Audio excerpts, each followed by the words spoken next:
ഇതിന്റെ പേര് കല്ലുവാഴ എന്നാണ്.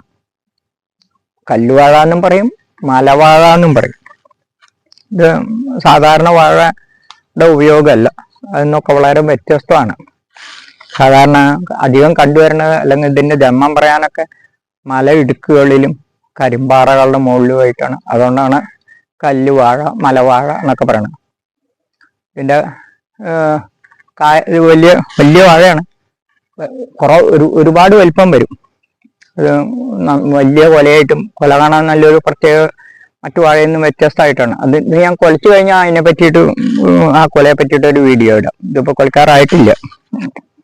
ഇതിന്റെ കായ ഭക്ഷ്യയോഗ്യമല്ല, പക്ഷെ കായ പൊടിച്ചിട്ട് പല ജാതി ഔഷധ ഗുണം ഉള്ളതാണ്. പലവിധ അസുഖങ്ങൾക്ക് ആ പൊടി ഉപയോഗിക്കുന്നുണ്ട്.